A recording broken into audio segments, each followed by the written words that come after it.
Bonjour, je m'appelle François Desmarques, je suis le responsable thématique énergie. Je vais animer cette première table ronde qui est consacrée aux enjeux énergétiques de la souveraineté. Et donc, je vais appeler à la table, si je puis dire, les participants. Donc, Monsieur Anthony Sellier de la Commission de régulation de l'énergie. Monsieur Sellier, bonjour. Alors, Monsieur Sellier est membre du collège de la Commission de régulation de l'énergie, c'est-à-dire l'instance délibérative de la Commission. Monsieur Richard Loyen, ici présent, donc, qui est le délégué général d'Enerplan, syndicat des professionnels de l'énergie solaire. Monsieur Frédéric Béringuier, qui représente ici Enedis région PACA, enfin, pardon, Provence-Alpes-Côte d'Azur, je crois qu'on n'aime pas trop. Région Sud PACA, d'ailleurs, maintenant on dit. Bon, bref, il est directeur des grands comptes et de la transition écologique. Et nous aurons, alors, après la fin de la table ronde, un témoignage, je ne sais pas s'il est déjà arrivé, de monsieur Nicolas Matt, qui est secrétaire général de l'association PICTO. PICTO, c'est l'association des grands industriels, enfin des grands et des petits industriels qui couvrent la région de Fos, Étang-de-Berre et un petit peu au-delà, avec des enjeux de raccordement électrique et d'insertion des énergies renouvelables tout à fait considérables. Voilà, ben on va peut-être s'asseoir déjà. Alors, évidemment, les enjeux énergétiques en termes de souveraineté, c'est tout à fait fondamental. Je rappelle quand même que tout ceci vient de notre dépendance majeure aux énergies fossiles. Ça a bien été montré tout à l'heure par Philippe. Aujourd'hui, nous importons à peu près 60% de l'énergie finale que nous consommons sous forme d'énergie fossile. Ça a représenté 64 milliards d'euros d'importation qui pèsent sur notre balance commerciale en 2024. Et en 2022, avec la crise, on était plutôt à 148 milliards d'euros. Donc, on est vraiment dans un mouvement je dirais, de libération par rapport à cette dépendance aux énergies fossiles. C'est en un jeu de souveraineté, d'autant plus qu'il y a évidemment des troubles d'ordre géopolitique qui peuvent survenir à tout moment. On l'a vu avec la crise en Ukraine. Aujourd'hui, on importe encore du gaz, un peu de Russie, ça devrait s'arrêter, des États-Unis assez massivement, le pétrole du Moyen-Orient. Donc, on voit qu'on est très dépendant au plan géopolitique. Je pense qu'il n'y a pas besoin de démontrer l'enjeu de souveraineté que représente la décarbonation dans notre système énergétique. Alors, cette table ronde, nous proposez de l'organiser en deux grandes parties. La première partie sera consacrée à la place du photovoltaïque dans notre système énergétique, dans notre mix énergétique. On y parlera évidemment planification de l'énergie, donc on y parlera beaucoup de la programmation pluriannuelle de l'énergie qui se fait attendre.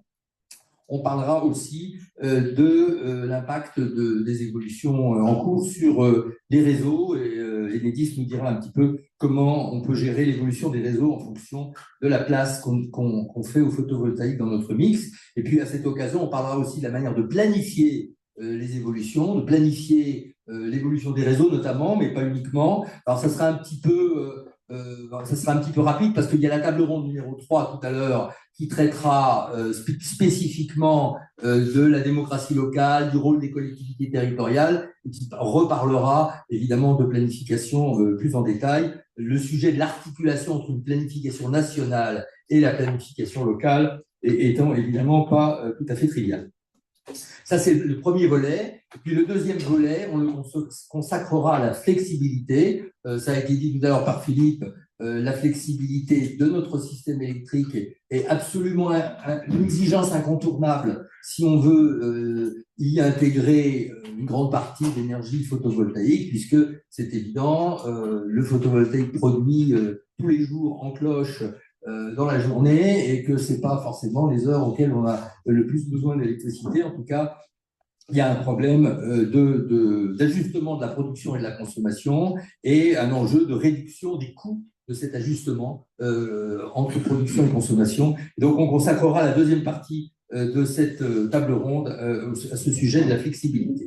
Alors, commençons par la première partie, si vous voulez bien. On a eu beaucoup de chiffres tout à l'heure, donc je vais essayer de ne pas en donner trop. Ce qu'il faut retenir, c'est on a doublé le rythme d'installation du photovoltaïque depuis 2022. On était à 2,5 ou un peu plus gigawatts installés dans l'année en 2022. En 2025, on a dû dépasser les 5. Donc, on a vraiment doublé le rythme d'installation de photovoltaïque en 3 ans. Ça, c'est le fruit d'un grand mouvement d'accélération qui a été largement induit par la crise de 2022 et par aussi des décisions gouvernementales qui ont boosté, je dirais, la filière. Alors, le problème, c'est qu'aujourd'hui, les prévisions d'augmentation de la production se sont révélées à peu près exactes. Par contre, les prévisions d'augmentation de la consommation, elles, se sont révélées totalement fausses parce que le mouvement d'électrification des usages dans notre pays n'a pas suivi. Le véhicule électrique se développe, certes, on est à 25% aujourd'hui du marché automobile, mais d'un marché automobile en décroissance. On va donc pas assez vite sur le véhicule électrique, et puis on va pas assez vite sur la rénovation énergétique des bâtiments, et donc sur l'introduction des pompes à chaleur, et donc la consommation stagne. Alors, une production qui augmente et une consommation qui stagne, plus la remontée en puissance du nucléaire qui avait connu une grave crise en 2022, maintenant ça fonctionne à peu près, donc on produit beaucoup avec le nucléaire. Hydraulicité très basse, et puis il a beaucoup plu. Donc maintenant, on a une production hydraulique qui est au niveau, et on est en surproduction. Alors cette surproduction, elle suscite beaucoup de débats, et elle est le prétexte, je dirais, à beaucoup de prises de position qui visent aujourd'hui à réduire le rythme et à le réduire fortement. Alors, pour être clair, il y a des missions, il y a des rapports, etc. Le dernier rapport en date, c'est celui du bilan prévisionnel 2025-2035 de RTE, qui, constatant cet écart entre les prévisions et la réalisation, revoit un petit peu les prévisions de production d'électricité nécessaires pour assurer la stabilité du réseau et a mis sur la table 4 hypothèses de rythme d'installation photovoltaïque. L'hypothèse la plus haute, c'est celle que nous a montrée sur les graphes tout à l'heure Philippe Blanc. Elle correspond à ce qui était dans le projet de programmation pluriannuelle de l'énergie publié en mars 2025, donc ce n'est pas très vieux. On avait à l'époque encore des projections de croissance forte de la capacité installée en continuant sur le rythme actuel. Les 5 gigawatts par an, en prolongeant, on faisait une PPE avec ça.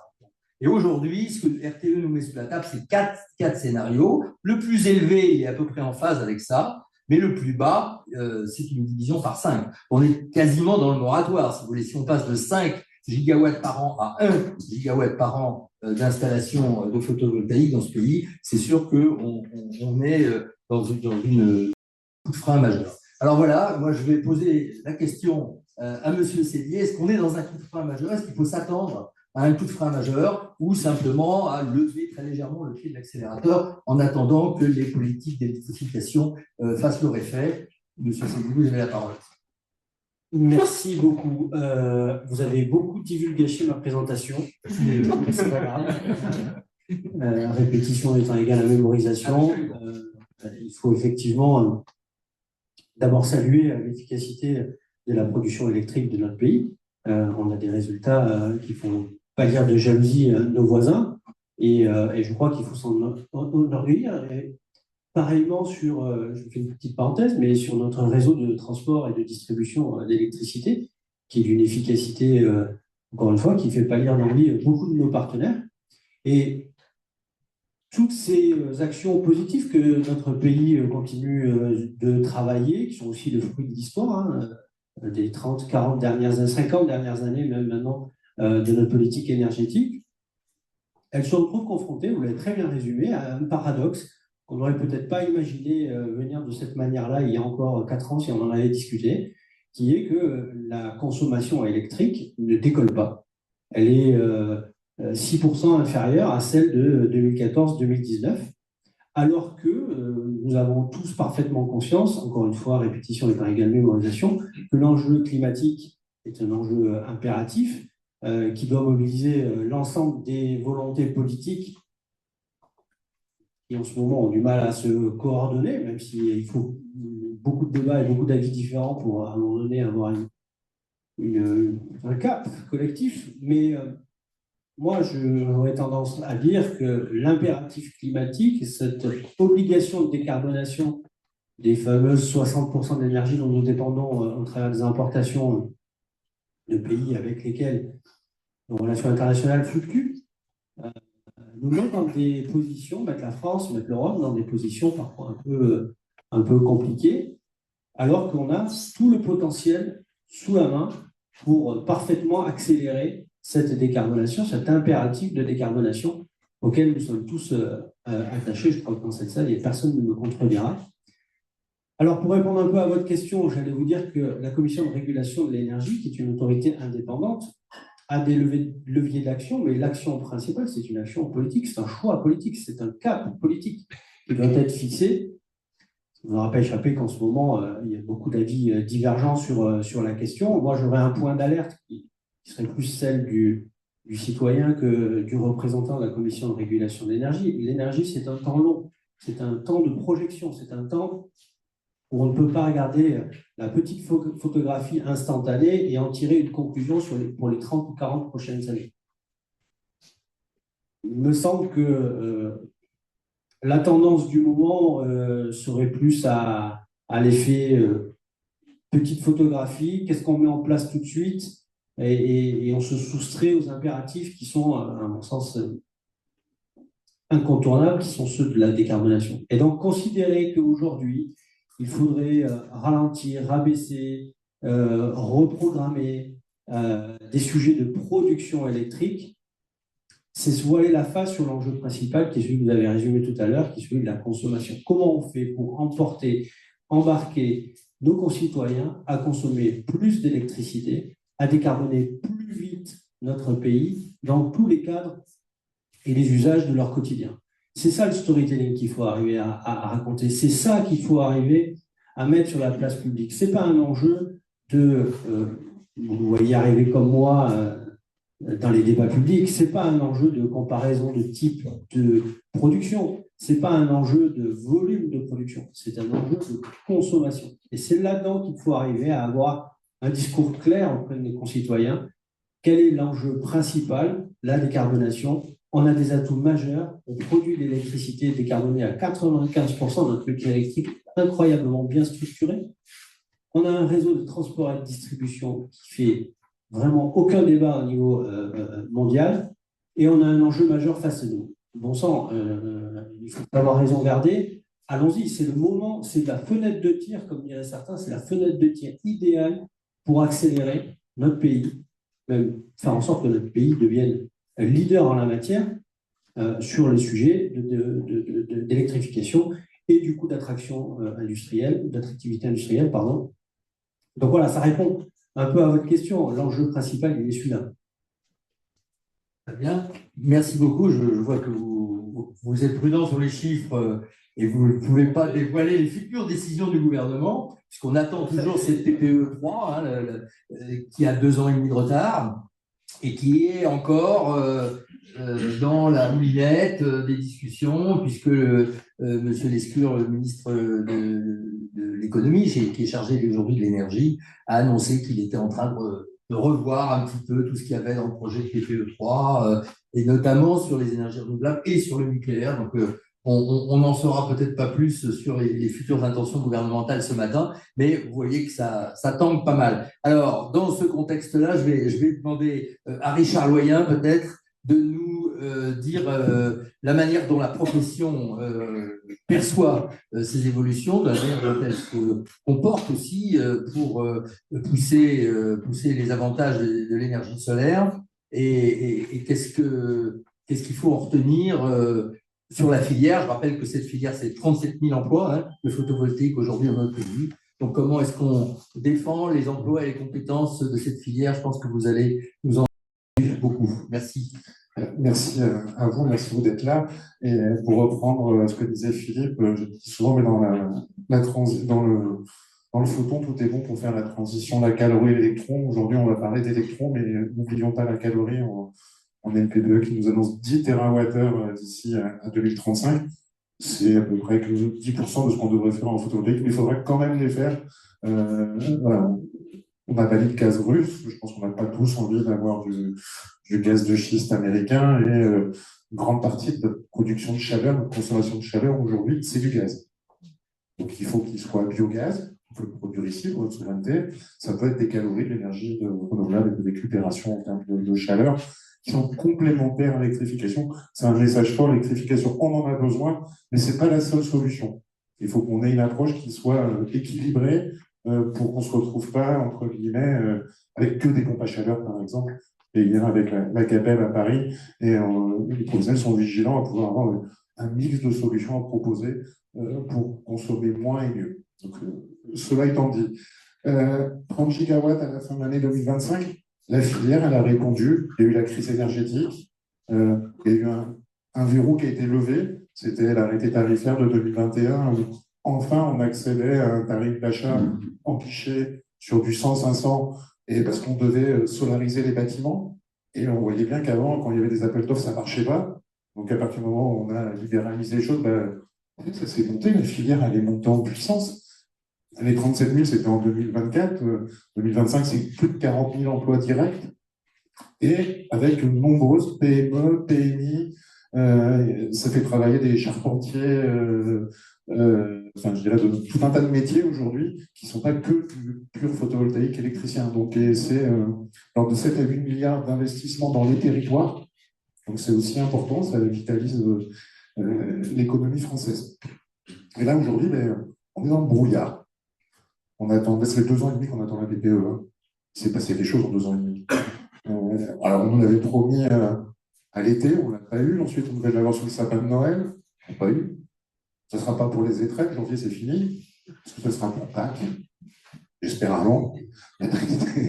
Franchement, il a une chance de viser. Un secteur qui, aujourd'hui, doit avoir un chiffre d'affaires de plus de 15 milliards d'euros, 40 000 emplois, on a vu gagné.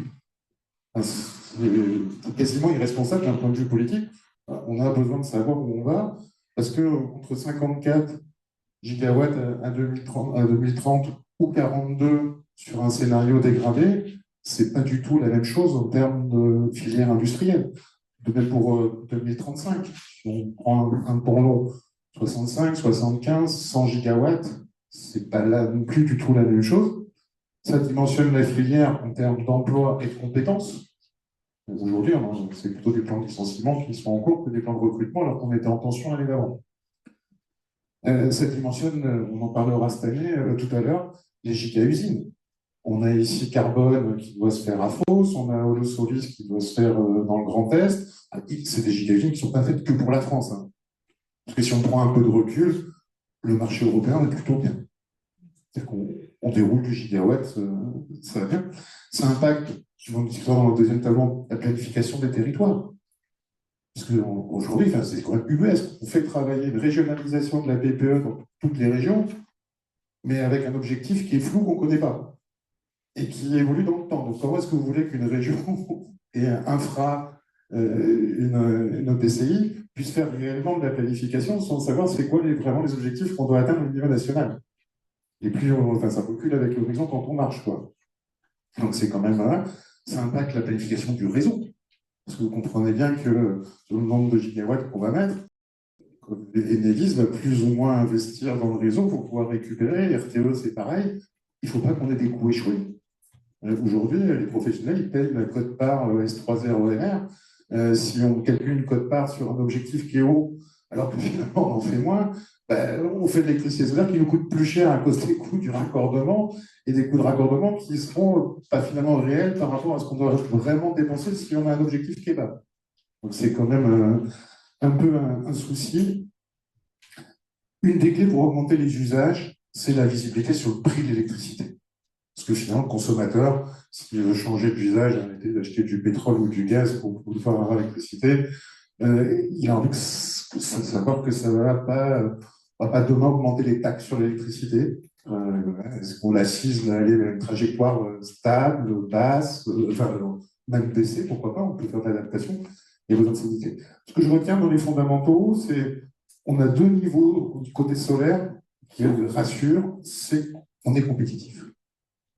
Alors, on est compétitif sur autoconsommation de circuits courts, je produis localement pour mon besoin, et là, aujourd'hui, on est moins cher que le prix des fournisseurs d'énergie. Alors, même si, bonne nouvelle, il va y avoir l'happy hour, les heures creuses, les heures d'abondance dans l'après-midi, on aura l'électricité moins chère pour tout le monde, ça c'est bien. Là aussi, c'est un encouragement à électrifier. Voilà. Et la production de masse également, là, pour les grandes centrales solaires, on produit pour le mix électrique, ça fait baisser le prix du marché. Donc là aussi, c'est plutôt une bonne chose en termes de temps. C'est une technologie qui ne va pas augmenter le coût de la facture d'électricité. On entendait les 300 milliards d'euros qu'on allait avoir à payer. Non, on n'aura pas autant et on va faire un prix. Voilà. Et puis par ailleurs, pour conclure sur cette première partie, on ne vit pas en France en dehors du droit européen, on vit en Europe, et on a des réglementations qui s'appliquent. Et notamment que tous les bâtiments neufs et rénovés, ils vont intégrer du solaire. On ne pourrait pas l'oublier. Donc, c'est bien pour nos fournisseurs de matériaux, entre guillemets, les choses vont évoluer. Là, il y aura de plus en plus de circuits courts. Donc ça, c'est quand même quelque chose sur lequel on peut compter. Mais moi, aujourd'hui, la question qui va se poser, c'est à nos développeurs, est-ce qu'ils peuvent arrêter de développer? Oui, alors, c'est le micro très, très à propos à M. Berenguer qui va nous parler de l'impact du développement du photovoltaïque sur les réseaux et sur la planification locale, telle que la pratique avec les collectivités existe.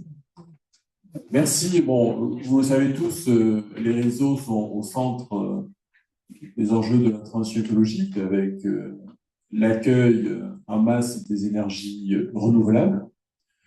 Pour notre région, c'est essentiellement du photovoltaïque. Donc ça, c'est un premier point. On est aussi au centre avec le développement de la mobilité électrique. Alors, les vélos, les voitures, les bus électriques, les trams, les poids lourds, ça commence. Et chez nous, et notamment avec le port de Marseille-Fos, c'est la connexion des navires. Très gros enjeux autour de la mobilité. On a également de... Test. Ça va mieux. Je reprends. Nous avons également aussi de très gros enjeux. On parlait tout à l'heure de consommation avec la décarbonation de l'économie, la décarbonation de l'industrie et la réindustrialisation. Aujourd'hui, on fait un zoom sur notre région de Provence-Alpes-Côte d'Azur et notamment sur la métropole d'Aix-Marseille. Les enjeux sont colossaux. Pour donner un seul chiffre, au niveau d'Enedis, nous avons aujourd'hui au périmètre métropolitain 1,2 gigawatts de projets crédibles en consommation. C'est extrêmement énorme. Et si on les complète avec nos confrères du RTE, qui ont 5 ou 6 gigawatts pour accompagner la réindustrialisation et la décarbonation de FOS, la consommation de la région pourrait doubler. Donc, on est une région vraiment atypique sur le sujet et sur les enjeux autour de la consommation. Voilà, donc les réseaux, on est au cœur de la transition écologique. On voit bien que nous, de notre côté, on a des vrais enjeux d'accompagner la planification du développement du réseau. Et pour cela, on a besoin d'anticiper. Donc, on a besoin d'avoir une vision à long terme des projets. Ça, c'est un premier point essentiel. On a aussi besoin d'innover pour optimiser les infrastructures. C'est-à-dire qu'on va aller rechercher toutes les synergies, et notamment les synergies entre le développement de la consommation et le développement de la production. Ensuite, on a les enjeux autour du raccordement, bien sûr, dans les délais les plus courts, autour de Valérie Richard. Et puis, on a besoin de gérer un système de plus en plus complexe. Donc, pour faire face à ces défis, on a deux actions, enfin deux orientations majeures. La première, c'est on a un enjeu de compétences. Vous l'avez vu récemment, je crois que c'est en début de semaine, Enedis a communiqué sur son programme d'embauche 2026, avec l'embauche de plus de 3000 collaborateurs. Sachez que parmi ces plus de 3000 collaborateurs, près d'un quart, c'est-à-dire 7800, vont être mobilisés pour l'accueil des énergies renouvelables. Et j'allais dire, de façon un peu simplifiée, le reste pour le développement des consommations. Voilà, donc ça, c'est vraiment un point essentiel. Et si on fait un éclairage également Alors, je sais bien, aujourd'hui, il y en a un peu d'incertitude sur le développement des énergies renouvelables, mais avec les hypothèses aujourd'hui d'Enedis, on prévoit d'investir à l'horizon 2040 autour de 10 milliards d'euros d'investissement pour accompagner le développement des énergies renouvelables. Mais on va vraiment essayer d'aller chercher des synergies. Sur ces synergies, je vais illustrer par quelques exemples très simples. On a aujourd'hui assez peu de stockage sur la région, pour les raisons qu'on connaît tous. Il y a l'exemple simple, on a quelques projets qui ont sur la région. Ce sont des projets, allez, je vais illustrer très simplement, des projets où il y a 500 kW de crête de production photovoltaïque, il y a du stockage, il y a un raccordement au réseau de 250. C'est très simple, ça permet d'optimiser, d'aller plus loin de la production solaire et d'optimiser aussi les infrastructures. On a aussi, on en parle souvent avec Richard, parce que Richard fait partie de notre conseil des parties prenantes sur la région, autour des zones d'activité, qu'elles soient commerciales et industrielles. On voit bien que le développement des panneaux solaires sur les toitures et les ombrières, couplé avec la mobilité, demain du stockage, ça a beaucoup de sens. Et c'est quelque chose qu'on s'est intégré de façon assez simple sur le réseau, à des impacts très modérés. On a la chance d'avoir le port de Marseille-Fos, qui est très avancé sur le sujet énergétique, et notamment sur le sujet de la connexion des navires, des ferries et des bateaux de croisière. Aujourd'hui, il développe aussi avec un grand programme de développement de photovoltaïque, souvent d'autoconsommation. Et lorsqu'on regarde la courbe de consommation d'un navire qui soit un ferry ou d'un bateau de croisière, et lorsqu'on compare à la courbe de production d'un parc solaire, on voit que c'est homothétique. Tout cela a du sens.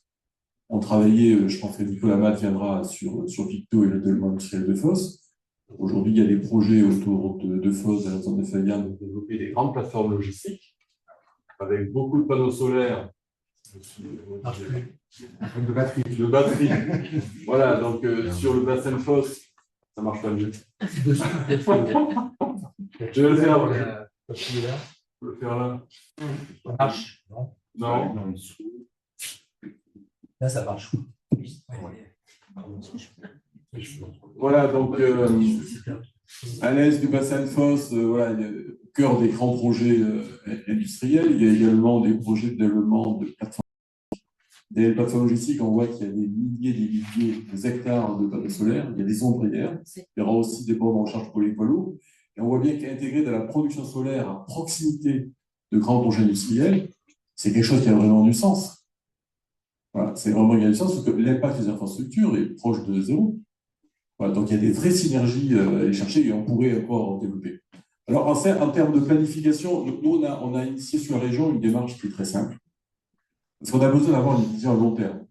C'est-à-dire qu'on a identifié tous les grands acteurs économiques, des clients jusqu'aux représentants de l'État, qui sont nos parties prenantes dans les grands projets de transition écologique.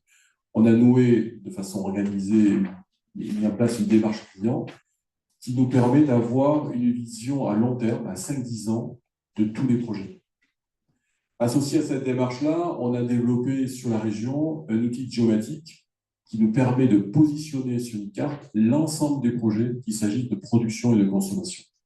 Et comme le dit l'adage, je ne ferai pas de stratégie sans carte. Je ne vais pas couper mon téléphone, excusez-moi. Voilà, donc comme on dit l'adage, je ne fais pas de stratégie sans carte, ça nous permet d'avoir cette vision à long terme, d'essayer de voir comment on va pouvoir faire évoluer progressivement le réseau, développer des synergies, et donc du coup prendre des décisions d'investissement à court terme avec une vision à long terme. Décidément. Voilà, donc ça c'est vraiment quelque chose d'essentiel, et du coup, on peut vraiment jouer notre rôle de conseiller auprès des services de l'État et auprès des collectivités territoriales. Et du coup, moi je prépare quelques initiatives sur notre région qui sont très intéressantes. L'une dans les énergies renouvelables, c'est quelque chose qui a démarré dans le département des Alpes-de-Haute-Provence, où sous l'égide de l'État réunit l'ensemble des services de l'État, l'ensemble des collectivités territoriales, les opérateurs de réseau et les porteurs de projets d'énergie renouvelable viennent présenter leurs projets. Et là, il y a vraiment une démarche d'accompagnement pour accélérer, dérisquer les projets. Et nous, on y trouve un intérêt extrêmement certain en termes d'infrastructure, c'est que ça nous permet très simplement, mais c'est des trucs très concrets qui apportent de la valeur, de choisir avec l'ensemble de ses partenaires d'un premier temps, de mieux intégrer les enjeux environnementaux pour du coup choisir les tracés de nos câbles optimums. On va également chercher des synergies pour essayer de mutualiser les raccordements entre projets. On va essayer aussi d'anticiper. Anticiper, c'est important parce que ça va permettre, notamment en rural, d'ouvrir 3 fois la même route. Moi, j'ai en tête des projets de parc PV, je pense que Charles aura aussi quelques exemples, qui ont pris 3 ou 4 années de retard. Et les gens,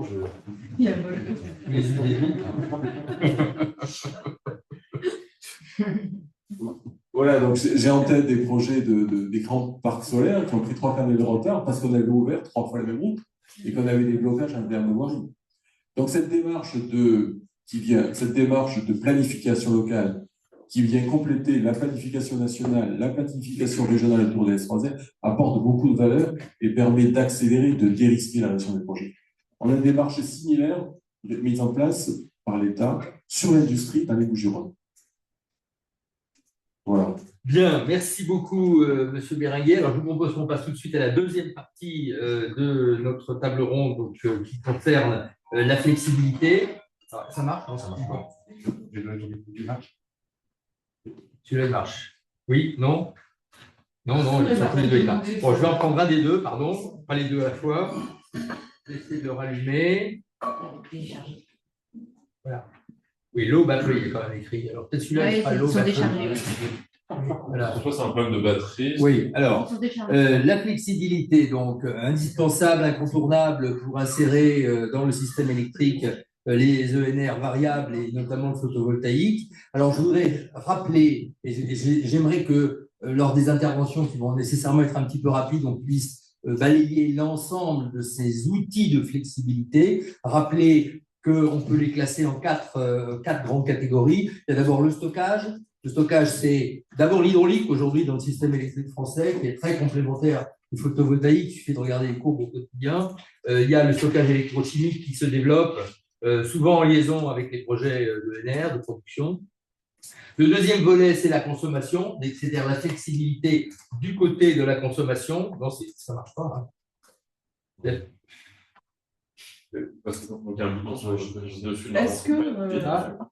Est-ce que du coup on nous entend est-ce que les personnes qui sont à distance entendent? Je pense qu'ils nous entendent. Oui, on vous entend.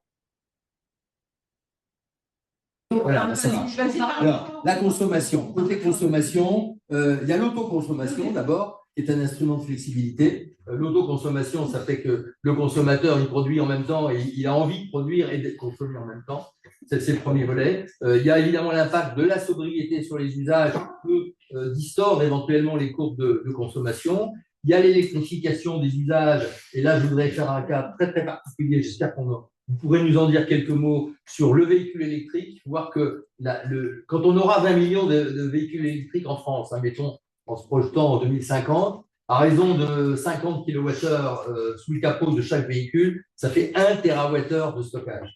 1 TWh de stockage, ce sera quasiment une journée entière de production ou de consommation du pays sous les capots des voitures. Donc, il faut pouvoir utiliser cette capacité de stockage qui aura déjà été payée par les consommateurs, par les automobilistes, comme en soutien au réseau, comme outil de flexibilité absolument majeur. Ça veut dire développer le vehicle to grid, c'est-à-dire la charge bidirectionnelle en bon français. Aujourd'hui, il ne se passe pas grand-chose sur ce sujet-là.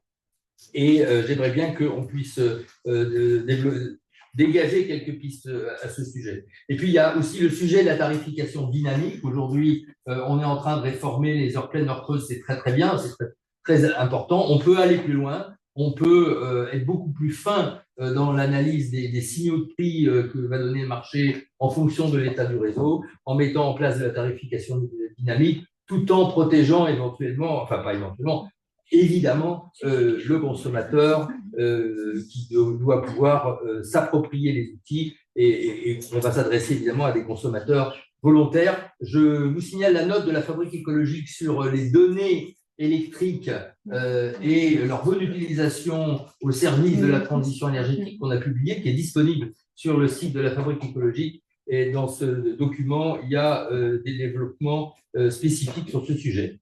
Le troisième volet de flexibilité, c'est le côté de la production. Là, on a évidemment l'écrêtement des productions excédentaires à certains moments quand la consommation ne suit pas. Ça concerne les énergies renouvelables. Et puis, il y a la modulation du nucléaire évidemment, les nucléaristes, ils rouspètent parce qu'on les oblige à moduler. On écrète aussi les énergies renouvelables.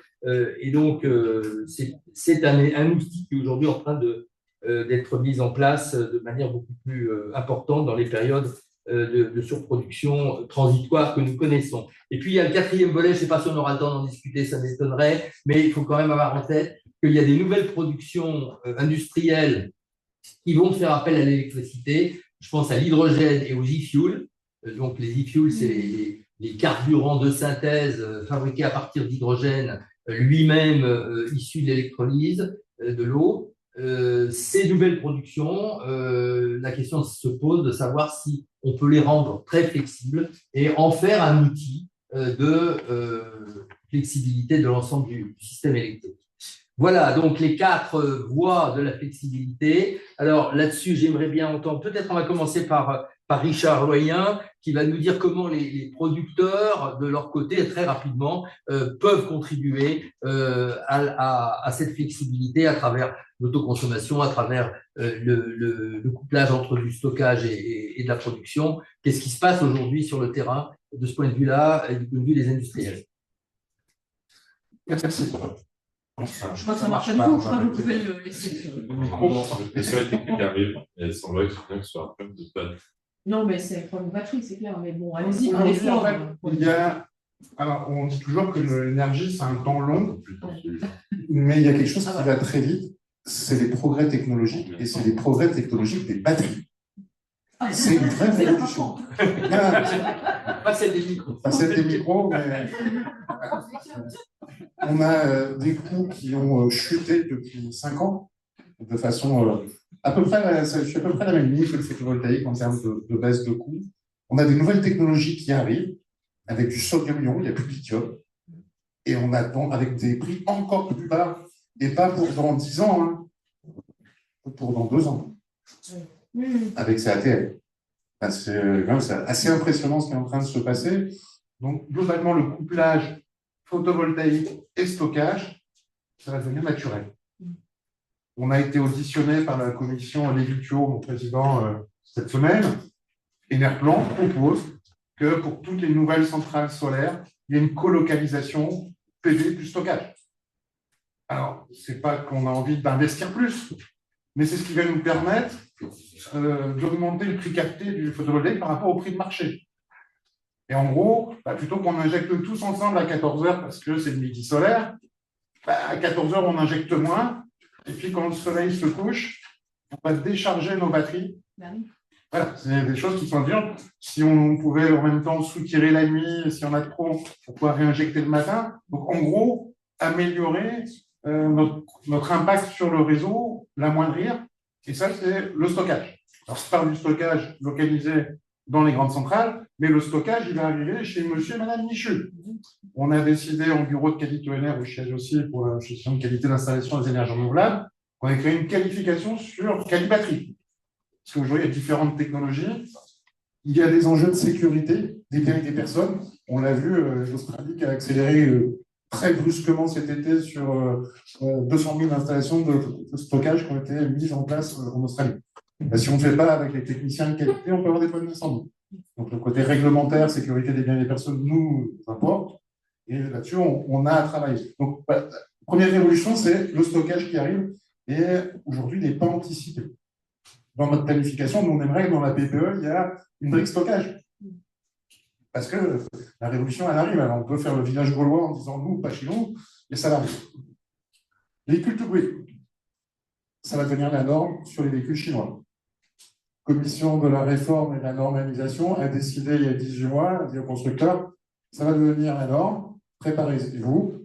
Ils font des expérimentations à grande échelle dans une centaine de métropoles, donc les métropoles chinoises, hein, ce n'est pas nos métropoles à nous. Pas forcément sur du hardware. Parce que finalement, aujourd'hui, gérer des charges de batterie, c'est tout le SI, le système informatique avec, et c'est toute l'évolution du corpus du droit de l'énergie. Parce que finalement, aujourd'hui, des batteries qui se déchargent mouvantes, et en plus, l'acceptabilité sociale, à partir du moment où je mets ma voiture, est-ce que je dois, jusqu'à combien on peut me la décharger, quand est-ce qu'on me la promet de me la reprendre pleine, etc. Mais cette révolution, elle arrive. Et aujourd'hui, comment ça s'appelle, Octopus, au UK, il vous propose une voiture avec recharge illimitée. Vous ne payez pas l'électricité pour charger la voiture, simplement, il a le droit de prendre de l'électricité quand elle est branchée sur votre barre de chez vous. Aujourd'hui, pour 300 € par mois, vous avez la petite BID, plus la borne de recharge et le fuel illimité. Pas mal, quoi. Quand on voit ce qu'on peut dépenser chacun à la pompe à essence tous les mois. C'est vrai. Donc, on a travaillé pilotage, écrétage, couplage et surcapacité. Oui, on peut faire du H2, il y a des projets qui se font. Mais si déjà on a les deux premières briques sur le stockage, le pilotage de façon pertinente, j'ai vu que RTE disait qu'en point négatif, il ne faut pas tous qu'on. Et puis, il y a les nouveaux usages thermiques également. J'ai un de nos membres, Nuit, qui fait des centrales solaires thermiques à Narbonne. Il y a un réseau de chaleur qui est alimenté avec des calories solaires. Il y a du stockage. Et bien, le stockage, il a mis une chaudière électrique d'1 mégawatt. Et ben, quand les prix sont négatifs, il est payé pour recharger le stock. C'est plutôt bien. C'est plutôt intelligent. Donc, voilà, il faut qu'on ait aussi ces visions transsectorielles, entre guillemets. Et le power to heat fait partie des choses qui sont investiguées.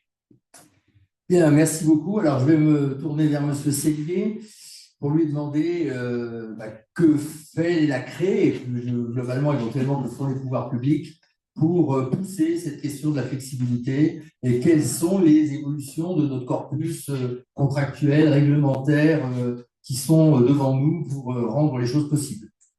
Merci. Effectivement, ce que fait la CRE, elle cherche l'optimum technico-économique. Elle cherche à, bien évidemment, défendre l'intérêt du consommateur, mais aussi l'intérêt des fournisseurs, des producteurs. Elle a trouvé cet équilibre entre l'existant, je parlais tout à l'heure du réseau de transport et de distribution, qui est maillé et constitué tel que l'histoire la propose, face à des véritables changements de paradigme, des véritables révolutions technologiques. Vous parliez du véhicule to grid. Moi, il y a 6 ans en arrière, dans ma vie d'avant, quand je parlais du véhicule to grid, de manière expérimentale, on regardait en disant oui, bon, ok, peut-être en 2050, 2060, on en parlera. Aujourd'hui, ça se passe dans d'autres pays. Tout n'est pas complètement transposable parce qu'on n'a pas la même histoire en termes de production, en termes de réseau. Mais enfin, on voit bien que ça accélère fortement sur le plan technologique. Et donc, c'est avec toutes les questions juridiques, toutes les questions de droit dont je me souviens parfaitement avoir émis des hypothèses à l'Assemblée nationale en expliquant que, à qui va appartenir cette énergie, comment on va la redistribuer. Cette énergie stockée dans mon véhicule, vous devez m'en laisser une partie pour que je puisse au moins faire un déplacement. Et encore une fois, tout le monde nous regarde en disant ça n'existera pas. Bon, force est de constater qu'aujourd'hui, ça existe, c'est là et ça va aller de plus en plus vite. Je me permets de revenir sur un point, parce que je trouve que dans le paysage de prise de position, on balaye un peu facilement, c'est la petite révolution des déplacements des heures pleines et des heures creuses. Initiée par la Commission de régulation de l'énergie, en partenariat avec Enedis et RTE, des gros travaux qui ont été faits par Enedis. C'est une vraie révolution. Dans notre quotidien, ça nous touche. C'est pétri de bon sens, comme dirait nos amis gardois. Je n'ai pas précisé, mais je suis gardois. C'est pétri de bon sens, mais bon sang, encore fallait-il le faire, et encore fallait-il avoir un opérateur de transport et de distribution qui ait l'interactivité et la flexibilité et l'intelligence de comprendre l'enjeu et de le faire, et de pouvoir le faire. Derrière, c'est 14 millions de foyers qu'il faut arriver à faire switcher sur une nouvelle façon de consommer l'électricité. On touche au quotidien, c'est pas évident. C'est une transformation des services informatiques, du SI, colossale. Et pas plus tard que la semaine dernière, on me dit ça ne va pas assez vite. Ça ne va pas assez vite, mais il y a 14 millions de foyers derrière. Franchement, il y a 10, mais vraiment pleinement toute son énergie pour y arriver. Et il faut se féliciter de ce pragmatisme-là, de faire se rencontrer une production et une consommation, et c'est essentiellement au bénéfice de la filière photovoltaïque. Ça, c'est un point à souligner. Sur le véhicule to grid, donc je me suis exprimé, moi j'y crois fortement, encore faut-il que derrière on ait des solutions économiques viables. Je crois que l'opérateur, enfin le concessionnaire Renault a sorti très récemment une offre sur sa R5, il n'y a aucun placement de produit dans ce que je suis en train de dire. C'est juste, je le fais de mémoire. Et sur la batterie et le fait de venir lier la production photovoltaïque et le stockage sur batterie, là aussi, c'est pétri de bon sens. On en aurait parlé, je pense que tu peux en témoigner, il y a 4 ou 5 ans en arrière, on disait pas tout de suite, trop cher, ça ne marchera pas, etc., etc. L'histoire nous prouve que finalement tout s'accélère, tout va très vite, et aujourd'hui, ça fait partie complètement de l'équation. Je pense que sous peu, on aura, sous la forme d'appel d'offres, des propositions qui seront faites sur du couplage photovoltaïque batterie. Ce n'est pas uniquement pour faire se rencontrer une production et un prix de marché. Et c'est là où l'équation aussi est intéressante. C'est aussi une manière de rendre service au système. Et quand on rend service au système, bah, ça a un coût. Donc, ce coût, il doit être valorisé, il doit être travaillé avec les filières. Mais ce n'est pas anodin, parce que ça permet, effectivement, ça a été expliqué tout à l'heure par le représentant d'Enedis, excusez-moi, je n'ai plus votre pardon. Mais effectivement, ça évite parfois de créer des lignes supplémentaires. Et ça, au bénéfice de la collectivité, parce que je vous rappelle que le réseau de transport à l'électricité, nous payons tous dans nos factures d'électricité, il y a une petite quote-part qui est prélevée et elle est destinée à... Elle est optimisée. Et nous en sommes garants. Pour faire face à un mur d'investissement, ça me permet de faire, je vous remercie, la transition parfaite, avec tout ce qu'on peut entendre comme idiotie peut-être parfois, et je mesure mes propos sur... ou alors des propos parfois caricaturaux sur voilà, ça a coûté 300 milliards, ça a coûté 200 milliards, ça coûte, mais c'est dans l'intérêt général. Et à chaque fois, c'est fait en bonne intelligence avec ceux qui savent faire, RTE et Enedis, ceux qui sont là pour regarder que ça se fasse à l'optimum technico-économique, la Commission de régulation de l'énergie, dans un volume financier donné, dans l'objectif de protéger le consommateur, c'est-à-dire celui qui paye à la fin. Et cet optimum, il est là pour garantir que sur un réseau vieillissant, on a un réseau qui a été créé dans les années 50, hein, donc c'est quand même une paire d'années, ce réseau il puisse être résilient face aux enjeux climatiques, ce réseau soit disponible pour les nouvelles sources de production et de consommation, dont on a parlé précédemment. Tout ça a un coût. Ce n'est pas de l'argent public jeté par la fenêtre, c'est un vrai investissement pour nous et pour les générations à venir, au bénéfice, en revient, mais c'est ma marotte, de la décarbonation de notre pays. Merci. J'ai cru comprendre que la CRE allait lancer bientôt une consultation publique sur la tarification dynamique. Est-ce que vous pouvez nous dire un petit peu de quoi il s'agit et qu'est-ce que vous en attendez? Oui, c'est vrai.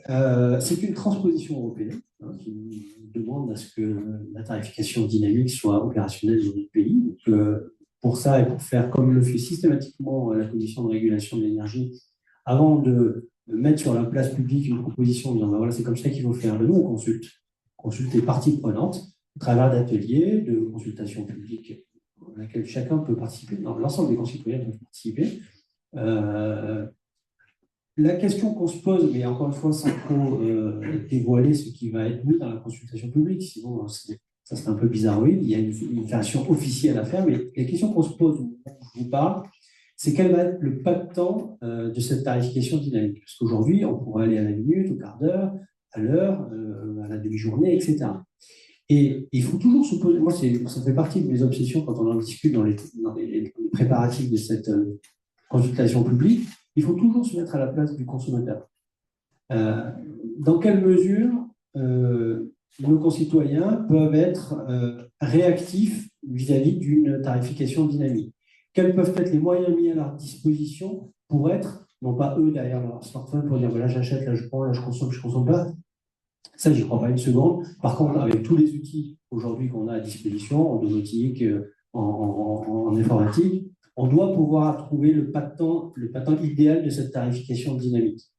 On a des offres qui commencent à arriver. Je crois comprendre que IKEA, encore une fois, aucun placement de produit, a sorti une offre à tarification dynamique la semaine dernière, qui s'adresse essentiellement à des gros consommateurs.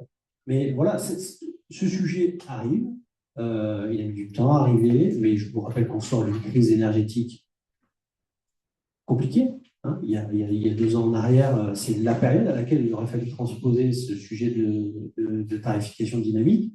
Si on avait expliqué à nos concitoyens, vous allez rigoler, si vous aviez pris une tarification dynamique, aujourd'hui, le pic de votre consommation, c'est égal le pic du prix sur le marché, et vous seriez pris des prix complètement ubuesques, ce qui aurait décrédibilisé la filière, décrédibilisé les enjeux d'électrification et donc les enjeux de décarbonation. Donc, il faut arriver à trouver le juste équilibre entre l'intérêt des consommateurs, l'intérêt pour le système.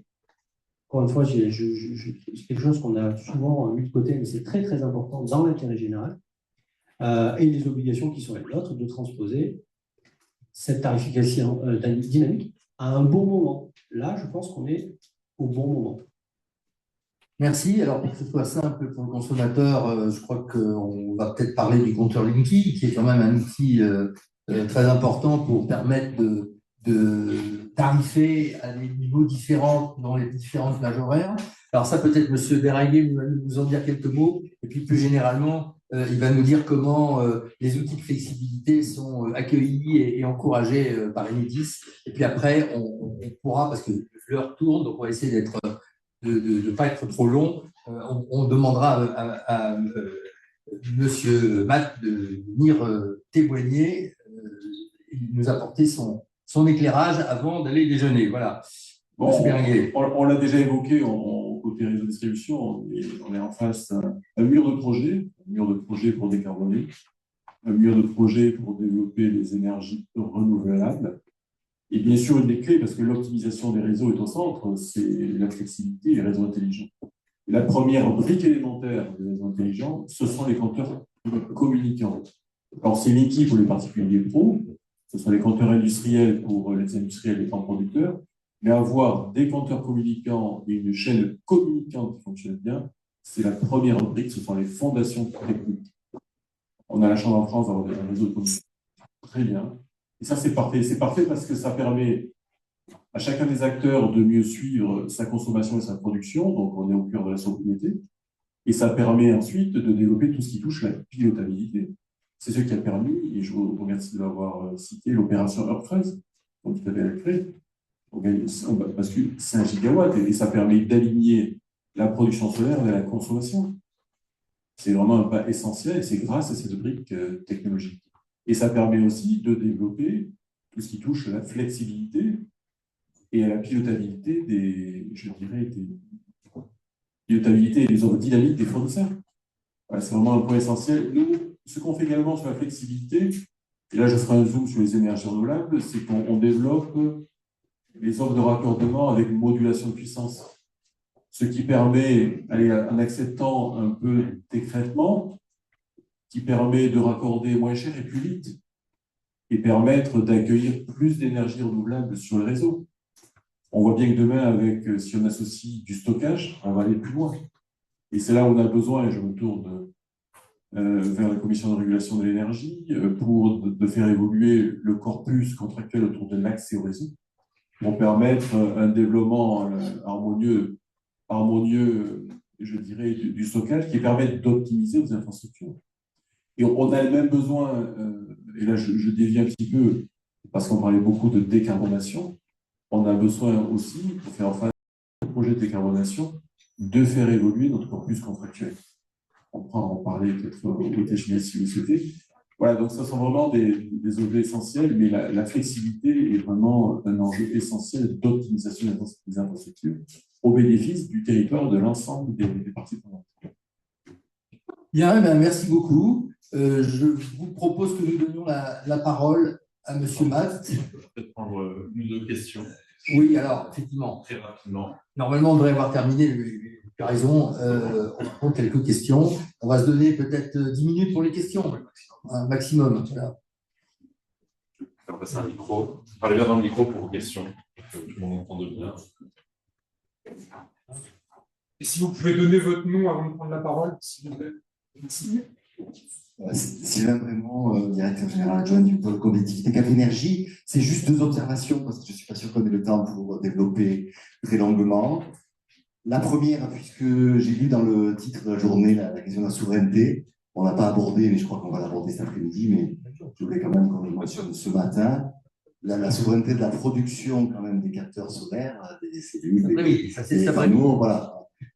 Non, mais pas le orage en général, comme vous le savez, 95% de ces panneaux sont importés d'Asie, globalement. Donc, c'est quand même un enjeu de souveraineté. J'en profite juste pour mentionner, alors, si j'ai le droit à 30 secondes de publicité, que nous organisons avec d'autres acteurs, hein, notamment les 2 projets Giga-Usine, Carbone et Monosolis, une journée nationale qui a pour ambition de réunir tous les acteurs industriels de la chaîne du solaire photovoltaïque, qui aura lieu le 5 mars à Grenoble, à Minatec. Voilà.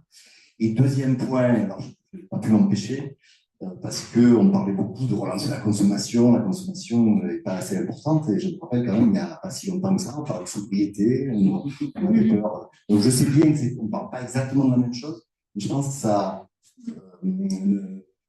doit nous inciter quand même à s'interroger sur, mais ça a été dit par les intervenants, sur des questions de temps long et de temps court, et sur de quoi on parle quand on parle de consommation, de sobriété, d'électricité, quels sont les freins. Richard a un peu évoqué sur la question de prix de l'électricité, sur la question de concurrence internationale, sur l'industrie notamment. Voilà. C'est juste que tous ces sujets me semble-t-il à intégrer dans la réflexion. C'est clair. Non, bon, on va peut-être pas répondre tout de suite. Enfin, je dis non, il y a la table ronde de cet après-midi sur les enjeux industriels. Donc, la première question que vous avez posée, elle sera traitée cet après-midi. Et puis, sur la sobriété, c'est clair, on n'abandonne pas du tout l'idée de sobriété, quand on dit qu'on va transférer des usages des énergies fossiles vers l'électricité. Ça n'empêche pas que l'usage électrique tel qu'on le vise, il doit être sobre et il doit être dimensionné aussi en fonction des besoins réels. En termes de mobilité, en termes de chaleur. Autre question. Sauf si c'est un autre intervenant qui veut rebondir sur cette question de sobriété. Souveraineté, ça me semblerait intéressant que vous en parliez un tout petit peu. La sobriété, juste pour revenir, mais fait partie des scénarios RTE qui ont été évoqués tout à l'heure dans la présentation. C'est 30% de sobriété à l'horizon 2050. Donc ça fait partie intégrante de l'équation. Translater de l'énergie carbonée à énergie décarbonée et électrification ne veut pas dire surconsommer. Si c'était l'interprétation du message dans ces cas-là, et erreur sur le messager, mais c'est pas du tout l'idée. Il faut de la sobriété. Ça fait partie de l'équation, ça fait partie des scénarios d'RTE 2050. Ça, c'est primordial. Et sur la souveraineté,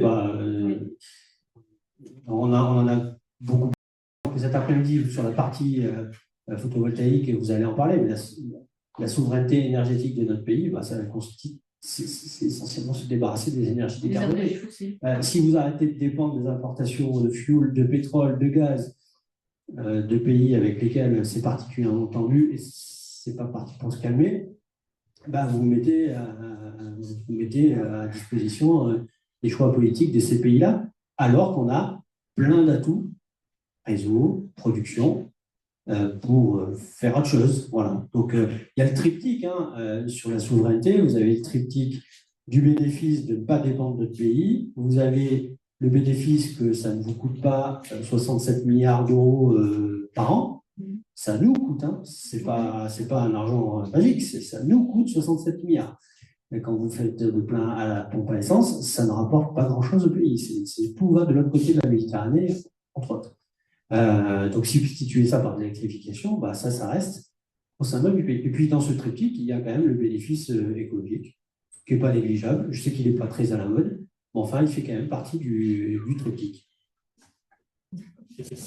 Merci beaucoup pour la réponse. Une dernière question et ensuite on basculera sur le témoignage. Hervé Lévite, alors je suis un retraité de Adréal précédemment. Bon, c'est plus une question de citoyen que je voudrais poser. Ça n'a pas été évoqué. Alors, d'abord, je vous remercie parce que j'ai vraiment appris énormément de choses sur l'évolution de ce secteur du solaire et des progrès qui sont en cours. Mais pour moi, profondément, alors je sais qu'il n'y a pas de débat national là-dessus, mais il y a la question centrale de cette question des déchets nucléaires. En fait, on est avec une filière quand même ultra propre Et ça, c'est, enfin, je sais pas, pour les générations, pour les jeunes, c'est un truc énorme. Qu'est-ce qu'on va faire de tous ces déchets et si on intègre le coût de gestion des déchets, en fait, on est sur en plus une filière de production extrêmement intéressante, hein. Vous êtes en train de le démontrer. Voilà. Alors, je sais pas si ça sort un petit peu du débat de la matinée, mais je pense que en termes, surtout en période prochaine d'élection, ce sera quand même un sujet. Sur les déchets, je te laisse, sur le nucléaire, C'est pas sur les déchets nucléaires où je suis pas du tout. Mais c'est juste le photovoltaïque, c'est une filière industrielle qui s'est conçue du berceau à la tombe. Dès le début, on a prévu qu'on allait pouvoir recycler et on recycle. Alors aujourd'hui, c'est une question de volume. Parce que ce qu'on recycle aujourd'hui, c'est ce qu'on a installé il y a 30 ans. Et vous l'avez vu sur le graphique, il y a 30 ans, on n'installait rien. Pas grand-chose.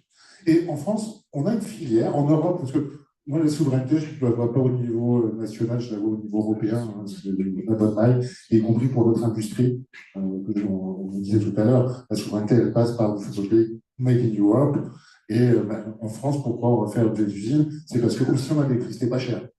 Et voilà, donc, voilà, on a des startups, on a Rosa Solar à Grenoble, qui fait des choses extraordinaires pour récupérer les éléments et pour que demain on soit souverain sur des matériaux. Il n'y a pas de terres rares dans le photovoltaïque, il faut descendre le livre. Par contre, il y a des choses intéressantes. Il y a le silicium, il y a de l'argent, voilà, des choses qu'on peut revaloriser après dans un futur nouveau panneau solaire. Sur le nucléaire? T'as quand même Désolé. Non, c'est caché derrière mon petit doigt. Donc, non, au moment où on se parle, il ne me semble pas que votre question d'ailleurs était inhérente, moi j'ai mal compris, au traitement des déchets nucléaires. C'était inhérent. Ah si, d'accord. Je croyais que vous vouliez valoriser la filière photovoltaïque en expliquant que, contrairement au nucléaire, il n'y avait pas de déchets. Les coûts des déchets nucléaires. Alors, les coûts des déchets nucléaires, d'abord, je vais vous donner mon avis.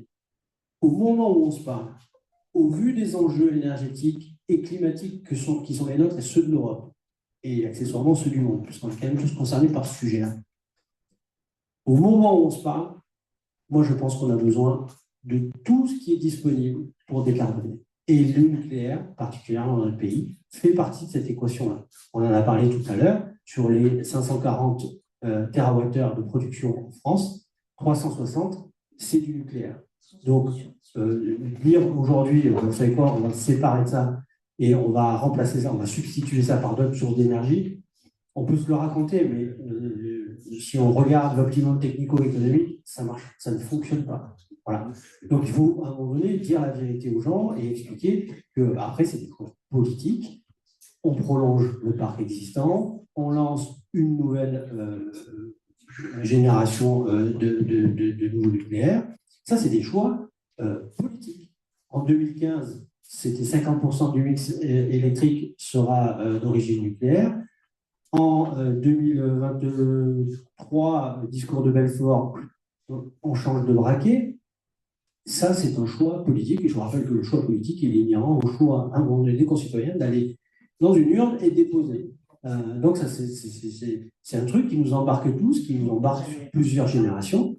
Mais au moment où on se parle, le retirer de l'équation, ce n'est pas viable, ça ne fonctionne pas. Maintenant, ce qu'il y a de sûr, c'est qu'il y a 2 ans, crise énergétique, crise du gaz, crise ukrainienne, post-Covid, beaucoup de demandes, le prix du gaz augmente, corrosion sous contrainte sur notre parc électronucléaire. Je faisais partie de ceux qui étaient de l'autre côté de la machine à cette époque-là. Tout le monde s'inquiétait. Tout le monde avait quotidiennement les messages des ministres pour nous dire sobriété, sobriété, sobriété. La réalité, elle était là. Donc, il faut trouver le juste équilibre, à mon sens. Hein. Et encore une fois, ce n'est peut-être pas la commission de régulation qui parle, c'est plus le citoyen qui a trempé là-dedans depuis pratiquement 10 ans. Il faut trouver le juste équilibre entre les besoins au jour d'aujourd'hui, ceux des générations à venir, les risques inhérents à chaque filière, parce qu'ils ne sont pas négligeables en la matière, notamment la gestion des déchets, et l'impératif climatique. Et une fois que vous avez ça comme boussole, normalement, vous pouvez sortir une PPE, normalement, vous pouvez sortir des éléments pour travailler et avoir une stratégie sur les 30 ou 50 prochaines années. C'est comme ça que je conçois, peut-être que je parle comme un livre. Et après, pour vous dire, enfin, je termine là-dessus, sur les coûts du nucléaire, il se trouve que c'est la commission de régulation qui est en charge du calcul du coût du nucléaire. Et dans ce coût est intégré le traitement des déchets et le retour, ce qu'on appelle le retour à l'herbe des centrales nucléaires première génération. Merci. Juste un quart de seconde avant de donner la parole à Nicolas Mat. Je trouvais que la question était intéressante. Il ne s'agit pas de dire qu'on va fermer toutes les centrales aujourd'hui. En revanche, dans un contexte budgétaire contraint, on est forcément obligé de faire des choix stratégiques entre telle ou telle filière. Et là, la comparaison des coûts, elle est quand même importante. Alors, je ne suis pas sûre qu'on nous pose, en tant que citoyen électeur, la question précise de savoir quel choix on veut faire en matière énergétique. Je n'ai pas eu l'occasion de le faire personnellement, mais en tout cas, je trouve qu'elle est importante sur la suite. Et quand vous énonciez le réseau de contraintes, il faut rajouter le réseau de contraintes de financement. Et donc, c'est là où peut-être il faut aussi comparer les enjeux de financement des filières, et les filières renouvelables peuvent être intéressantes d'un point de vue du coût, des objectifs de financement. En tout cas, on peut aussi intégrer le fait qu'il faille prioriser. Et donc, est-ce qu'on fait forcément... Voilà, il faut intégrer dans le débat la possibilité de prioriser sur certaines filières moins chères. Voilà. Je vais dire un mot du coup, moi aussi, parce que quand Isabelle parle, je parle. Mais non, moi, je voulais réagir par rapport à la question de la sobriété, parce qu'il se trouve que j'ai pu avoir une discussion avec Agnès Pannier-Runacher à ce sujet, parce que j'avais été assez marquée lorsqu'elle était ministre par la façon dont elle avait porté les enjeux de sobriété à l'échelle européenne. Et ce qu'elle m'a dit, c'est qu'elle avait trouvé très difficile de faire entendre le terme de sobriété à l'échelle européenne. On sait qu'il y a eu une grande discussion avec les Allemands qui disaient sobriété, tout ça nous semble très conceptuel, le sujet c'est efficacité. Et au fond, on a des grands débats souvent avec des termes qui peuvent apparaître très conceptuels, un peu abstraits. Et toute la question, c'est comment on remplit ces termes, que ce soit pour la souveraineté ou la sobriété, d'un contenu concret, compréhensible par tous. Donc je pense que la question sur ces sujets était bien vue, parce qu'elle montrait que le partage d'un contenu sur ces mots reste, me semble-t-il, à élaborer. La journée peut y contribuer, mais au-delà de ça, lorsqu'on parle souveraineté, selon la personne qui en parle, je crois que le contenu peut être un peu différent, de même que sur la sobriété, et que si le terme a été oublié aussi vite sur la sobriété, c'est aussi qu'on n'a pas réussi sans doute à partager suffisamment un contenu très concret sur comment ça change la vie et ça la rend meilleure. Bien, merci beaucoup. Je pense que le moment est venu de donner la parole à Monsieur Mat. Le voici. Bonjour, monsieur. Un instant que je décale l'écran.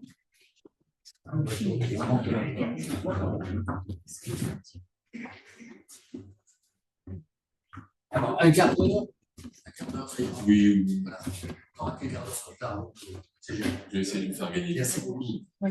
Donc, merci à vous pour cette invitation à venir témoigner dans le cadre de ce moment de partage, de colloque sur les questions d'énergie solaire. Alors, moi, je ne vais pas faire un grand exposé sur l'énergie.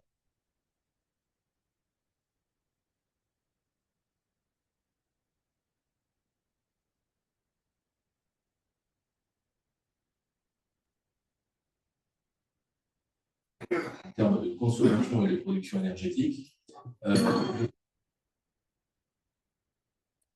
de l'énergie solaire, sans inonder de grands chiffres, mais ça vient contribuer à la diversification de notre mix, qui est nécessaire déjà aujourd'hui et qui le sera a fortiori demain, quand on parle des évolutions à venir de ce territoire. Pardon, vous pouvez coller plus le micro de votre... Oui, d'accord. C'est bon comme ça?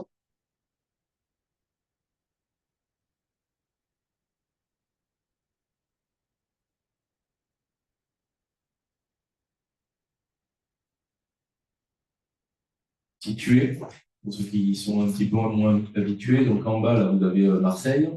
À 50 km, vous avez un écosystème industrialo-aéroportuaire qui est constitué de très grandes plateformes historiques industrielles, très fortement consommatrices d'énergie pour différentes typologies d'activités. Nous avons sur ce territoire une très grande diversité de grands sites industriels, raffinage, pétrochimie, chimie, traitement des déchets, production énergétique, sidérurgie, je l'ai dit, voilà, qui sont et aéronautique qui sont présentes ici.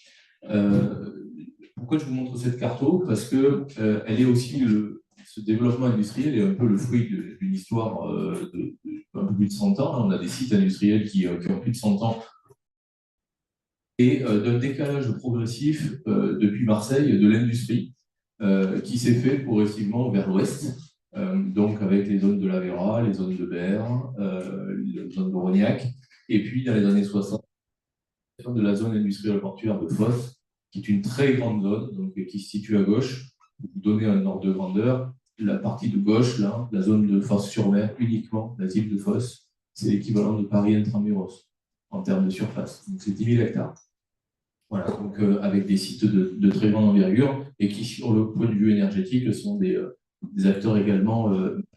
Donc, nous, au niveau de l'association de la dynamique de Picto, c'est une association qui rassemble, certes, des industriels, puisqu'on a une cinquantaine d'industriels parmi les grands noms connus dans les différents domaines d'activité, je l'évoquais, mais nous avons également, c'est une particularité dans notre démarche, le Grand Port Maritime de Marseille, qui est l'autorité portuaire en charge de l'aménagement de cette zone. On a une grande partie de cette zone. Et puis également des acteurs dits supports, parmi lesquels des gestionnaires de réseau, donc RTE, Enedis, et des collectivités. Donc c'est une vision à développer en termes de développement économique au niveau de ce territoire, qui certes peut se baser sur des industriels existants, mais également faire la place pour des nouveaux acteurs qui viendraient s'implanter, et notamment dans cette nouvelle filière autour de la production, Sylvain l'évoquait tout à l'heure, de cellules et de panneaux, pour ne parler que du photovoltaïque.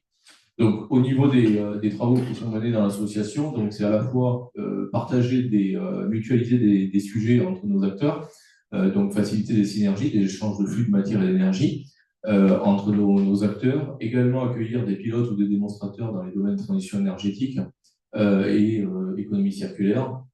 Et puis, c'est donner à voir et à comprendre. Vous parliez à l'instant de ce que pouvait être une programmation, une vision énergétique pour nous, c'est par rapport à ce qui est mené ici au niveau de ce territoire, donner des clés de compréhension pour des publics non experts également, qui sont impactés par tout ce qui est en train de se jouer, ne serait-ce qu'en termes d'aménagement d'infrastructures, et notamment pour faire transiter les électrons dont on va avoir besoin demain.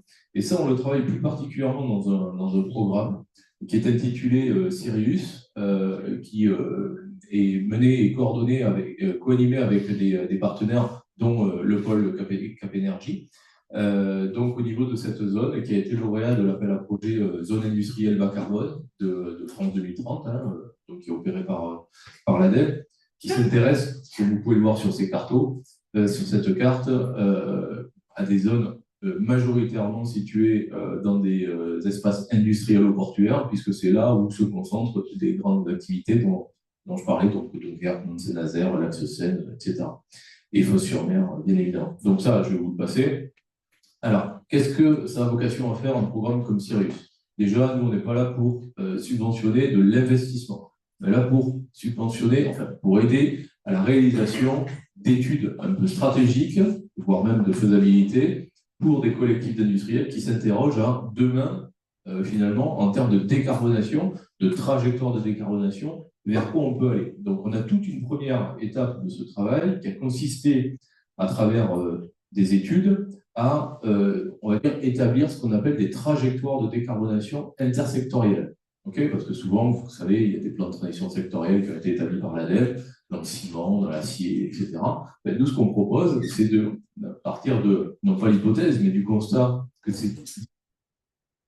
elles cohabitent sur des territoires comme le nôtre, et que dès lors, il y a peut-être un effet de synergie qui peut exister pour aller plus loin et peut-être encore plus vite sur leur objectif de décarbonation. Donc, des trajectoires de décarbonation sont simplifiées un peu à ça. On part d'une situation qui est l'année de référence, c'est 2019, environ 18-19 millions de tonnes de CO2 sur ce territoire rien que par l'industrie. Donc, ce qui nous place, on n'est pas fiers de le dire, mais à peu près sur le podium en termes de zones à forte émission de gaz à effet de serre.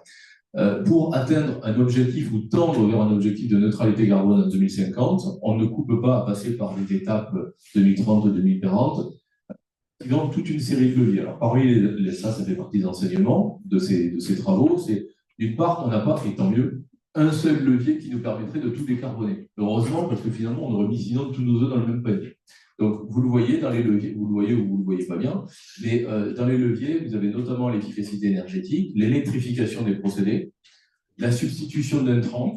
Aujourd'hui, nous, on consomme encore beaucoup de charbon, de gaz, de pétrole pour différentes applications, l'utilisation de la molécule hydrogène, et puis, dans certains cas, on devra en passer par capter du CO2 résiduel pour après en refaire quelque chose. Donc, toute cette partie électrification des procédés, elle va interpeller les différents acteurs, industriels, collectivités, le port, sur ce que pourrait être le poids finalement de ces différents leviers dans des scénarios qu'on a établis entre tendanciels jusqu'à...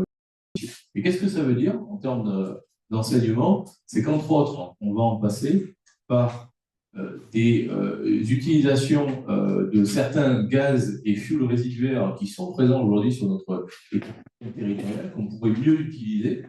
On va également avoir des productions, on va dire, complémentaires, parce qu'on produit déjà beaucoup d'hydrogène, nous, déjà sur ce territoire, et cet hydrogène, donc, il faut des électrons pour le produire. On va en produire encore plus demain, donc il nous faudra encore davantage d'électrons, et dès lors, ça a interpellé le territoire en 2025, même préalablement, à travers cette évolution du mix énergétique qui est envisagée, s'est posé la question de, à un moment, quand on fait les calculs dans tous les sens, comment répondre à ces besoins électriques sur la zone à horizon 2030, 2035, 2040. Alors, forcément, en s'appuyant sur l'efficacité énergétique, vous avez parlé de sobriété tout à l'heure, mais chez les industriels, l'efficacité énergétique, ça veut dire un peu la même chose, c'est-à-dire, vous voyez, nos acteurs consommateurs, ce sont des électro-intensifs ou des hyper-électro-intensifs. Donc, tout ce qui est bon à prendre en termes d'économie, ils vont le prendre. Donc, généralement, ça ne fait pas depuis l'année dernière qu'ils font des changements de technologie pour essayer d'avoir des technos qui consomment moins, etc. Pour autant, ils vont avoir toujours un flat qui va leur nécessiter d'avoir demain éventuellement encore plus d'électrons. Donc, il y a plusieurs manières pour cela. C'est d'une part activer nos sources de production locales. Alors, ici, en local, nous, on n'a plus de CCGT, donc des centrales à cycle combiné gaz pour produire de l'électron. Le problème, c'est que ça émet du CO2 en même temps.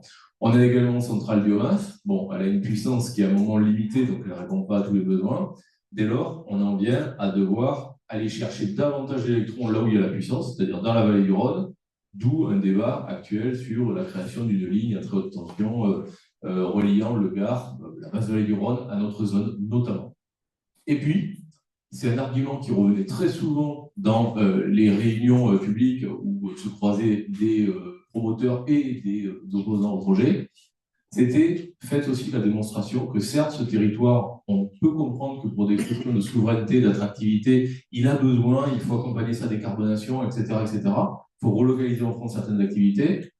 Autant faites-nous quand même la démonstration que vous faites preuve d'efficacité et qu'en plus, vous êtes capable en partie de produire vos électrons que vous nous demandez là, par vous-même. Et donc, on se retourne vers nos acteurs en se disant, finalement, parmi les solutions, on va dire, indigènes qu'on a ici sur notre territoire qui nous permettraient de produire une partie des électrons, ça ne fait pas tout le job, mais ça en fait une partie, il y a notamment le solaire.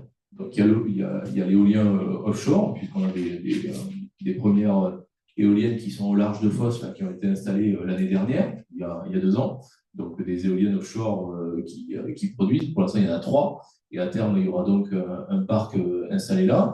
Et puis, vous avez de la production avec des grandes surfaces de photovoltaïque qui sont déjà implantées dans la zone, notamment sur des délaissés d'industriels. Donc, vous avez sur le site de SPSE, vous avez sur le site d'ArcelorMittal, vous avez actuellement tout le long d'un canal propriété du Grand Port Maritime de Marseille, également un projet qui est porté par CBE, qui devrait être rentré en opérationnel prochainement. Donc voilà, on peut, dans une moindre mesure, contribuer à répondre à ce besoin d'électrons. Mais ça ne fait qu'une partie du chemin, parce que vous allez voir, comprendre que les ordres de grandeur, je les rappelle ici, en termes de ce que seraient les potentiels de production linéaire électrique hors bioénergie, hein, en région PACA à comparer avec nos besoins, qui sont de l'ordre de plusieurs dizaines de térawattheures.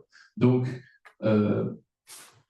d'une certaine manière, la diversification du mix énergétique, pour nous, elle passe, vous l'aurez compris, par l'activation de toute une série de leviers que j'ai évoqués tout à l'heure, et puis par la mobilisation, après, dans une certaine limite, de nos surfaces de parking avec des ombrières, de certaines usines qui peuvent être recouvertes, mais absolument pas tous.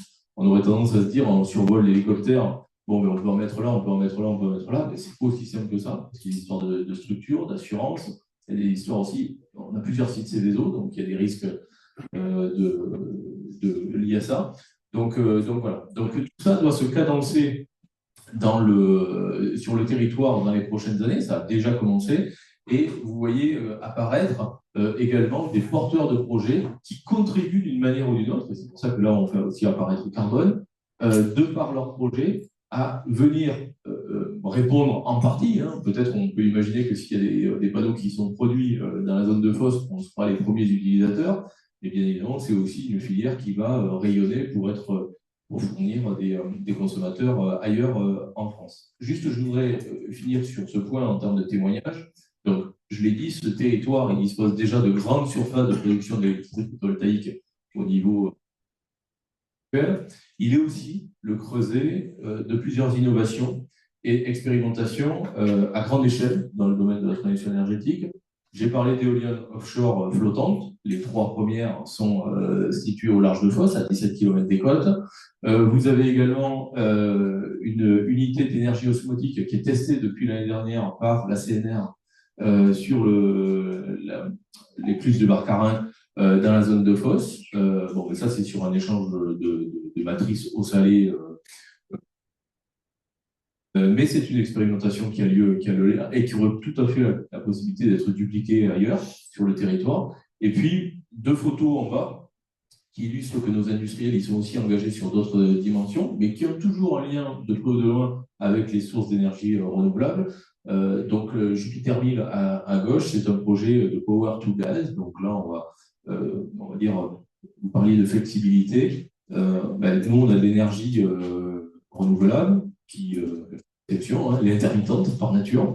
Donc parfois, il faut pouvoir envisager d'aller la stocker. Le vecteur qu'on peut envisager, notamment parmi les vecteurs, il peut y avoir les batteries, il peut y avoir aussi l'hydrogène, puisque cet hydrogène, nous, après, on peut l'utiliser et ou le stocker, puisqu'on travaille actuellement sur des stockages de grande capacité au niveau du territoire.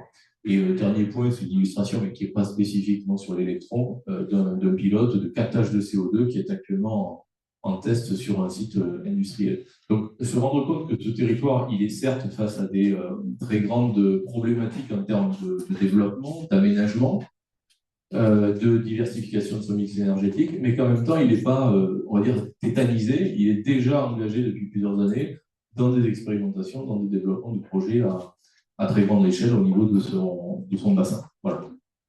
Merci beaucoup. Je vous propose qu'on arrête là. Juste une petite question, puisque dans l'intervention, on montre les différents leviers pour décarboner, ou en tout cas décarboner l'énergie nécessaire pour faire fonctionner le site. Mais dans l'objectif de décarbonation du site, est-ce qu'on inclut, ou est-ce que c'est peut-être le cas, mais les mutations industrielles elles-mêmes, c'est-à-dire que passer d'industrie qui était très, très émissive, qui concernait des secteurs très bruns, vers des secteurs moins bruns. Oui, c'est tout l'objectif. Nous, notre trajectoire de décarbonation, elle se veut à la fois ambitieuse et un peu pragmatique aussi. C'est-à-dire que ce territoire, il ne va pas du jour au lendemain s'arrêter d'avoir une grande diversité d'énergie. Progressivement, il peut y avoir une substitution qui va s'opérer par tranche de priorisation. Aujourd'hui, on utilise beaucoup de charbon, notamment dans les hauts fourneaux. Mais demain, les hauts fourneaux, les fours à arc électriques, on en a déjà qui sont en cours de fonctionnement au niveau de ce territoire. On en a d'autres qui sont en projet. Donc, ça va arriver progressivement. Ça peut faire référence à une notion de mutation de certains sites industriels. Alors, des mutations plus ou moins profondes selon les process. Parfois, c'est, entre guillemets, simplement remplacer une chaudière gaz par une chaudière électrique quand c'est faisable. Parfois, ça réinterroge plus globalement tout le process du site industriel, voire même sa chaîne d'approvisionnement, ses niveaux de dépendance à de nouvelles molécules ou à de nouvelles utilités. Donc c'est pour ça que ces mutations, elles ne vont pas s'opérer. Dans le récit, il est important d'avoir ce réalisme, c'est de se dire, ça ne va pas être d'ici 2030 qu'on va décarboner une zone comme celle-là en partant de 19 millions de tonnes et en atterrissant à zéro, voire peut-être jamais à zéro. Parce que si demain, on invente une économie aussi du recyclage du CO2 pour faire des carburants X et Y, comme on le teste actuellement, c'est peut-être pas complètement aberrant de se garder une petite émission de CO2 qu'on pourra capter et refabriquer. Donc effectivement, ces mutations, elles sont assez structurantes et elles se chiffrent pour les premiers projets qui sont en train d'être évalués entre plusieurs centaines de millions d'euros et plusieurs milliards d'euros d'investissement. Les mutations, elles sont valables pour les sites industriels, elles sont aussi valables pour les réseaux qui les connectent et les interconnectent. Et c'est là aussi l'enseignement de ce programme, c'est que cette logique de symbiose industrielle telle que nous, on essaye de la développer depuis plusieurs années, elle a du sens aussi au point de vue de cette décarbonation et de cette attractivité, c'est de créer non pas des dépendances, mais des interdépendances qui renforcent finalement la résilience des uns des autres et qui, en plus, sont de nature à progressivement sortir tout ce qui est source carbonée. Voilà. Et sources carbonées qui généralement nous viennent de l'extérieur. Donc, qui créent des problématiques de dépendance énergétique, etc. Bien, merci beaucoup. Bravo à tous.